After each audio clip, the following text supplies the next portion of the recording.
지금 마침 조국 후보자가 또 출근길에 포착이 됐습니다. 일단 조 후보자의 발언 좀 잠깐 듣고 와서 이 이야기 이어가겠습니다. 이러한 저의 부족함과 한계도 솔직히 말씀드리면서 질책을 받고 저희 생각과 소신도 설명드리고 싶습니다. 만약 국회 청문회가 무산된다면 여러 방법으로 직접 설명드릴 기회를 찾겠다는 말씀도 아울러 드립니다. 다시 한번 국민 여러분께 송구하다는 말씀 올립니다.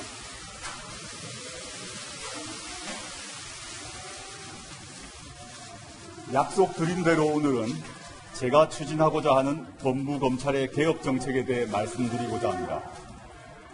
첫 번째는 수사권 조정과 공수처 설치의 실현입니다.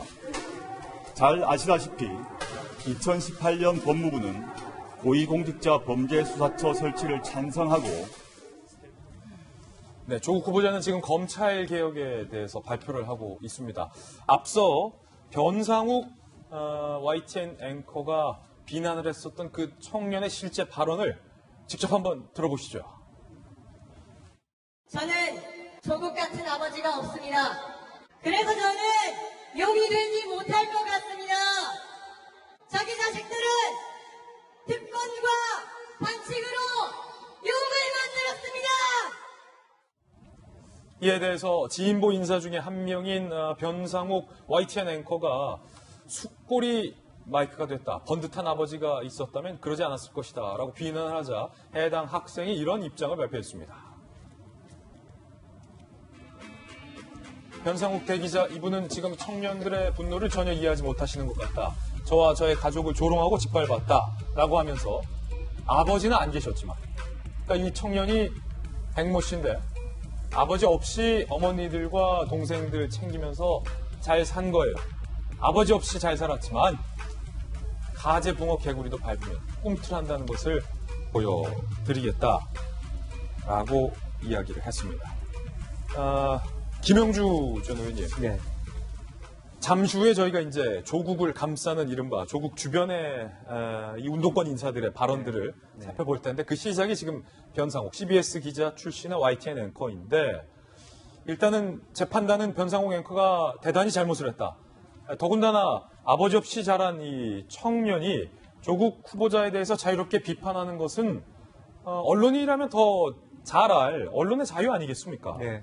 아무래도 예를 들어 모든 직위를 내려놓고 본인이 자유인으로서 그런 얘기를 할 수도 있다 하더라도 현재 지금 이제 말하자면 언론 기관에서 프로그램을 진행하고 있는 그 현직의 언론인으로서는 어떤 사사로운 자기 감정을 저렇게 대놓고 마치 비난으로 그렇게 표현하는 건 좀 적절하지 않다고 생각이 들고요. 또 더군다나 가슴 아프게 그 백모라는 그 청년은 자기 아버지 없이 자랐다 이렇게 얘기해서 더 가슴을 아프게 하고 있거든요. 사실은 그 우리 사회에서 많은 그 지식인들이 돌려보고 있다는 책이 90년대생이 온다. 그런 책입니다. 그 책에 저는 블록체인을 전공하고 있어서 블록체인에 대한 대목이 나와요. 왜 90년대생이 블록체인에 몰두하게 되었는가? 불신 때문이다라고 합니다. 불신. 블록체인은 신뢰의 기제이기 때문에 기존 세대가 가지고 있는 불신. 어떤 불신입니까? 조국의 아이가 대학원에 항영대학원 다닐 때 등록 장학금을 받았는데 누가 장학금 신청했는지도 아무도 표명하지 않는 기성 교수들에 대한 불신. 당국대 의대 교수라는 분이 자기가 책임지게 제1저자라고 했던 말도 안 되는 이 저자십을 지 마음대로 활용하는 그 반칙에 대한 불신. 있는 거죠.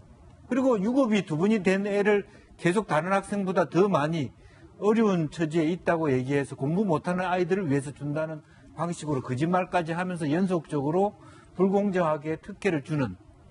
사실은 그러면서 서울대 같은 경우는 보니까 말하자면 장학금만 받고 이른바 학과는 더 이상 다니지 않는 도저히 양심적으로 소응할 수 없는 그런 일이 일어나고 있거든요. 이제 그런 부분 전반을 객관적으로 돌이켜 보면서 우리 기성세대 모두가 반성해야 된다라고 하는 그런 얘기를 해야 될 때 그 젊은이들의 저 목소리가 왜 나왔는지를 알지 못하고 개인의 어떤 자기 개인의 이념, 저것도 이념의 자유가 있는데 비난하고 비판한다는 건 매우 부적절한 태도다 그렇게 보여집니다. 변상욱 앵커 YTN에서 앵커 프로그램을 진행하고 있는데 해당 학생이 나 아버지 없이 잘 자랐다 라는 입장을 보이자 변 앵커가 사과를 했습니다. 사과문도 소개해드리겠습니다.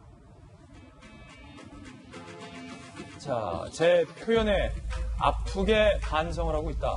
제 글로 마음을 다친 당사자 및 관련된 분들께도 머리 숙여 사과드린다라고 사과를 했지만 논란은 지금 계속되고 있습니다. 그뿐만이 아니라 역시 진보권 인사로 분류되는 이회수 씨가 조국 후보자 감싸기에 나섰습니다. 그런데 감싸는 데서 끝나지 않고 조 후보자에 대해서 문제를 제기하는 사람들에 대해서 역시 비난을 하고 나섰어요. 이명박 박근혜 시절 찍소리도 못하더니 조족지혈도 못 되는 사건에 입에 거품입니다. 글쎄요, 조국 후보자의 이 의혹이 조족지혈도 못 됩니까? 역대급 도덕군자들이 한꺼번에 환생을 했느냐라면서 조롱을 하고 나서서 논란이 되고 있습니다. 이회수 씨는 2016년에 이렇게 얘기한 바 있습니다. 정유라는 국민은 얼마나 우습게 알기에 거짓말이냐. 이회수 씨 눈에는 그때 보였던 정유라 씨의 부정 입학 의혹이 지금 조국 후보자 딸에게는 보이지 않은가 봅니다. 이회수뿐만 아니라 2016년 정유라와 관련돼서 비판을 했었던 방송인 김재동 씨의 그때 당시 비판 발언도 한번 들어보시죠. 이 땅에서 땀 흘리고 열심히 일하는 젊은이들의 열정을 빼앗고 그리고 열심히 공부하는 청소년들의 의지를 꺾었으며 그리고 최저시급 10,000원도 되지 않는 가운데서도 4인 가족을 부양하기 위해서 피땀 흘리는 이 땅의 아빠 엄마들에게 열패감을 남겼다면 그것은 헌법 제34조 위반이고 그것이 내란입니다.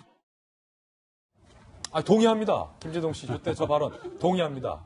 정말 목 터져라 외쳤던 김재동 씨의 저 내란죄, 특히 입시 비리 의혹에 대해서 가진 자들이 편법으로 쏙쏙 좋은 데만 골라가는 그 행태에 대해서 강하게 비판했었던 김재동 씨의 저 날선, 칼날 비판. 그런데 지금 어디 간 겁니까? 김재동, 정유라 때 내란죄다. 유시민, 정유라 때 범죄자이기 때문에 망명 받아줄 나라 없다. 진중권, 정유라 때 돈도 실력이라는 말이 사람들의 신금을 후벼 팠다. 박정호 대변인. 그런데 이분들 지금 왜 다 조용한 거예요? 그게 말이에요. 저는 당시에 저분들이 했던 말씀들에 대해서 하나도 틀린 게 없을 수도 있다라고 생각을 해요. 그리고 본인들이 생각하는 것에 대해서 저렇게 얘기할 수 있다고 봐요. 그러면 지금도 똑같은 잣대에 대해서 똑같이 얘기해야지. 왜 지금은 아무 말도 하지 않고 있는지 모르겠습니다. 그거는 본인들 스스로 지식인이라고 얘기하고 스스로 자기의 의사를 분명하게 얘기하면서 대중을 이끌어갔던 그런 모습과는 전혀 상반된 이중적인 태도라고 보여집니다. 지금이라도 본인들은 어떻게 생각하는지 나와야 되는 게 지금까지 국민들한테 얘기했던 정당성 그리고 국민들이 본인들에게 주어졌던 많은 사랑들에게 보답하는 길이 아닌가 이렇게 생각을 합니다. 나와서 분명하게 얘기를 하세요. 저는 한 가지만 정말로 호소하고 싶습니다. 저희 학생들을 제가 지금 고대 학생들을 10년 이상 가르쳤어요. 아, 그래요? 네. 그리고 또 지금도 교수로서 학생들을 가르치고 있는데요. 그때 저희가 열심히 싸웠던 그때의 학생들과 많이 다릅니다. 지금 학교 들어가서 고3처럼 공부합니다. 고3처럼 공부하는 이유는 그렇게 그래야만 취업이 가능하기 때문이에요. 근데 그러한 학생들이 피켓을 들었습니다. 그거는 좌와 우 때문이 아닙니다. 자신들의 삶, 앞으로 살아가야 될 삶에 대한 합리적인 외침입니다. 예. 제발 어른들, 우리들이 그 아이들의 좌와 우로 나누면서 그 아이들의 그 외침을 이렇게 밟아버리지 않았으면 좋겠습니다. 제가 혹시라도 오해하고 있는 게 있을까 싶어서 고대의 촛불 집회 그리고 서울대의 촛불 집회 1시간 넘게 하는 것을 끝까지 지켜봤습니다. 한번 시청자 여러분들도 직접 지켜봐 주세요. 그 아이들은 정치 이야기를 하는 것이 아니라 자신의 삶, 지금 불합리함, 그 폭력성, 폭력은 언어와 물리만의 폭력이 아니라 사회적 폭력도 폭력입니다. 자신들을 계급으로 나누려고 하는 지금 이 현실에 대해서 외치고 있는 겁니다. 그래서 우리 아이들을 좀 깨끗한 눈으로 바라봐 주셨으면 좋겠다고 교수 입장에서 꼭 말씀드리고 싶습니다. 예.